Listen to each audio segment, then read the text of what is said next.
अस्सलाम वालेकुम दोस्तों, उम्मीद करता हूँ आप सब ठीक होंगे, खैरियत से होंगे। सबसे पहले तो आप लोगों के लिए गुड न्यूज़ कि एफबीआर सिपाही फिजिकल टेस्ट का स्लिप 10 अगस्त 2024 से पहले सारे कैंडिडेट्स को रिसीव हो जाएगा। एफबीआर की जानिब से एक एनओसी भी पब्लिश किया गया है। इस नोटिफिकेशन के अकॉर्डिंग 30 अक्टूबर 2024 से पहले एफबीआर के स्केल 1 से लेकर 15 तक के जितने भी सीट थे उन सब के टेस्ट फाइनल हो जाएंगे। यानी आप लोगों का मेडिकल, फिजिकल, रिटर्न टेस्ट और फिर सिलेक्शन इंटरव्यू कंप्लीट आप लोगों ने इन 3 महीनों में फाइनल करना है और फिर ये प्रोसेस यहीं पे एंड हो जाएगा। इन 3 महीनों में आपने असिस्टेंट की या यूडीसी, स्टेनोटाइपिस्ट या फिर एलडीसी जैसे बड़ी सीटों की प्रिपरेशन कहाँ से करनी है, क्या सिपाही का भी रिटर्न टेस्ट होगा, फिजिकल कहाँ से पास करना है, कैसे आप लोगों ने इसकी प्रिपरेशन करनी, कंप्लीट आज की इस वीडियो में आप लोगों को गाइड करने वाला हूं। लेकिन उससे पहले अगर आपने अभी तक हमारा चैनल सब्सक्राइब नहीं किया तो जल्दी से कीजिए ताकि आपको एफबीआर के आने वाले टेस्ट के related time to time updates मिलते रहें। दोस्तों वैसे तो आप लोगों को रिटर्न टेस्ट की प्रिपरेशन का ड्यूरेशन नहीं बताया जाता कि आपने 15 दिन में, 20 दिन में या फिर 25 दिन में खुद को प्रिपेयर करना है। बाकी डिपार्टमेंट्स में एक सिलेबस अनाउंस होता है कि आप 25 दिन में सिलेबस को प्रिपेयर करें और फिर आपका रिटर्न टेस्ट होगा। लेकिन एफबीआर में ये सीन नहीं है। इसमें सिंपल आप लोगों का अब वैसे एक हिंट दिया गया कि 3 महीने में आपने सारे टेस्ट फाइनल करने हैं। अब हमें पता है कि यूडीसी, एलडीसी या फिर स्टेनोटाइपिस्ट, स्टेनोग्राफर इन लोगों के फिजिकल टेस्ट नहीं होंगे, सिर्फ रिटर्न टेस्ट होंगे। और में कुछ इन लोगों के कुछ टाइपिंग टेस्ट भी हैं, लेकिन कुछ ऐसे सीट हैं जिनका सिर्फ फिजिकल होता है और फिर रिटर्न टेस्ट नहीं होता। इसमें सबसे ज़्यादा कन्फ्यूजन जो है वो हमारे सिपाही का, क्योंकि अक्सर लोग इसी के लिए अप्लाई करते हैं। इसमें कन्फ्यूजन इसलिए क्योंकि प्रीवियस इनका फिजिकल टेस्ट ही हुआ था, रिटर्न नहीं होता, और उससे पहले यानी 18 से पहले इनके रिटर्न टेस्ट भी होते रहे। अब यहाँ पर कन्फ्यूजन ये है, कुछ लोग मुझे मैसेज करते कि सर मैंने तो वैसे हेडक्वार्टर कॉल की थी, मैंने पूछा था कि एफबीआर का रिटर्न टेस्ट होता है या नहीं। अब उन्होंने कहा कि नहीं जी, इनका रिटर्न टेस्ट नहीं होता। मैं आप लोगों को बता दूं कि जिनको आपने कॉल किया होता है वो कोई उनके सामने डायरेक्टर नहीं बैठा होता, वो भी बस एक वायरलेस ऑपरेटर, उसने कॉल उठा दी, अपनी राय दे दी कि जी पिछले साल इसका रिटर्न टेस्ट नहीं हुआ था। इससे हम कंफर्म ये नहीं कर मान सकते कि इनका रिटर्न टेस्ट नहीं होगा। तो इस चीज़ से आपने खुद को मतलब तसल्ली नहीं देनी। और वैसे भी एक गुड न्यूज़ नहीं है आप लोगों के लिए कि आप लोगों का रिटर्न टेस्ट नहीं होगा तो आपकी सिलेक्शन जल्द ही हो जाएगी और फिर आपकी जान छूट जाएगी।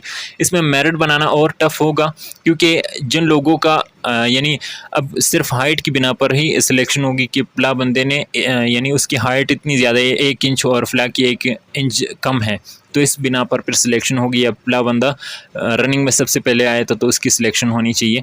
यानी ये एक मेरिट नहीं हुआ, एक तुक्का लगाना हुआ कि जिन बंदों की हाइट ज़्यादा है या फिर जो फिजिकली फिट हैं, जिन्होंने रनिंग जल्दी पास की थी, उनकी ही सिलेक्शन होगी। इनका रिटर्न टेस्ट होगा या नहीं, मेरा ये मानना है कि इनका रिटर्न टेस्ट होगा, क्योंकि इस बार सीट ज़्यादा है। लेकिन अगर नहीं होता तो ये आपके लिए गुड न्यूज़ नहीं है। इस चीज़ को आप जहन से निकाल दे कि बार बार आप लोग मुझे वैसे मैसेज करते हो, मुझे इस चीज़ का कंफर्म नहीं है, लेकिन मैं ये चाहता हूँ कि आप लोगों का रिटर्न टेस्ट हो जाए ताकि जो लोग काबिल हैं, जो लोग इस चीज़ के यानी मेरिट पे उतरते हैं, उनको मेरिट पे उतरना चाहिए ताकि उन लोगों की सिलेक्शन मेरिट की बिना पर हो। सीट ज़्यादा 1700 वैकेंसीज हैं, तो इस चीज़ पे आप लोगों ने खुश नहीं होना। अब यहाँ पर हमारी कन्फ्यूजन थोड़ी सी और बढ़ जाती है कि अगर रिटर्न टेस्ट नहीं होना सिपाही का, तो अब जो रनिंग रखी गई है 1.6 किलोमीटर की बजाय 1 किलोमीटर रखा गया है, और वो भी 10 मिनट में आपने कवर करना है। और इस पे थोड़ी सी बंदे के ऊपर कन्फ्यूजन बढ़ जाती है कि अगर रिटर्न टेस्ट भी नहीं होना और रनिंग भी इतनी ईजी है तो फिर सिलेक्शन के लिए तो फिर हज़ारों लोग एक सीट के लिए खड़े हो जाएंगे कि भाई हमें भी मेरिट पे उतार दो। और इंटरव्यू में ही ये डिसाइड नहीं किया जा सकता कि प्लाबंदी की रनिंग में इतने स्कोर थे या फिर हाइट उसकी इतनी बड़ी थी। इस चीज़ के हवाले से थोड़ा सा मुझे कन्फ्यूजन है, इसलिए मैंने आपको बताया कि रिटर्न टेस्ट होना चाहिए। फिर से आप लोगों को मेंशन कर देता हूं कि इसका रिटर्न टेस्ट अगर होता है तो अच्छी बात है, नहीं तो फिर आपको पता है कि क्या नुकसान आते हैं। अच्छा, इसके फिजिकल टेस्ट के स्ट्रक्चर के बारे में बताता हूं आप लोगों को कि आपका फिजिकली फिट होना, वैसे इसमें 5 फुट 6 इंच जो हाइट रखी गई है वो मेल्स के लिए है, 5 फुट 2 इंच फीमेल्स के लिए रनिंग आपने करनी है। वैसे इस बार 1 किलोमीटर रखा गया है मेल्स के लिए, वो भी 10 मिनट में कवर करना है। इस चीज़ पे कन्फ्यूजन जैसे मैंने आपको बताया कि थोड़ी सी बढ़ जाती है। फीमेल्स का भी बिल्कुल सेम क्राइटेरिया है, उसके लिए 14 मिनट दिए गए हैं। और उसके बाद होगी आप लोगों के मेडिकल को आपको बताया कि चेस्ट सिर्फ आप लोगों की मेल्स की चेक की जाएंगी, और वो है 32-33 यानी फैलाव के साथ 33 इंच होने चाहिए। रिटर्न टेस्ट का वही कन्फ्यूजन है। उसके बाद नाइब कासिद की बात करते हैं। अगर आप फिजिकली फिट है तो अच्छी बात है, नहीं तो आप लोगों को फिट होना की ज़रूरत नहीं है। हाइट नहीं चाहिए, चेस्ट नहीं चाहिए। वैसे अगर आपका फिजिकल स्ट्रक्चर, बॉडी स्ट्रक्चर आपका अच्छा है तो इंटरव्यू में आपको अच्छे इंप्रेशंस के साथ यानी थोड़े से रेफ़र किया जा सकता है इस चीज़ के लिए कि बंदे का जो है फिजिकल स्ट्रक्चर अच्छा है, इसको रेफ़र किया जा सकता है।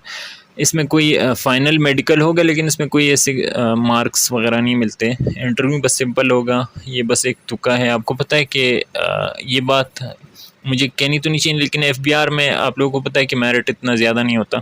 एसएफ की बनिस्बत ये बिल्कुल ज़ीरो है।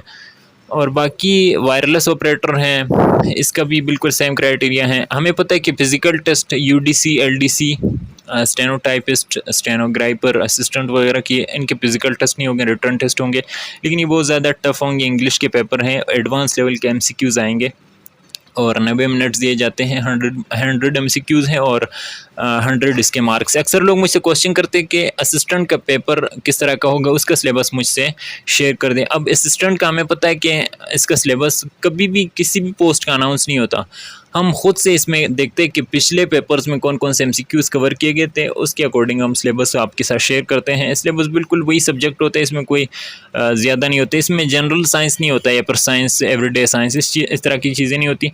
इंग्लिश होता है, जनरल नॉलेज होता है, इस्लामियात होता है, और उसके बाद बस यही जो 5 सब्जेक्ट पिछली वीडियो में आपको बताए थे, मुझे ठीक से याद नहीं है, एक शायद मिस हो गया हो, लेकिन वही सब्जेक्ट है। किसी भी सीट के लिए आप अप्लाई कर चुके हैं, वही सब्जेक्ट है, वही 5 सब्जेक्ट, उसको आपने प्रिपेयर करना है। इन 3 महीनों में रिटर्न टेस्ट आपका होगा और सिलेबस कोई ऑफिशियली अनाउंस नहीं होता।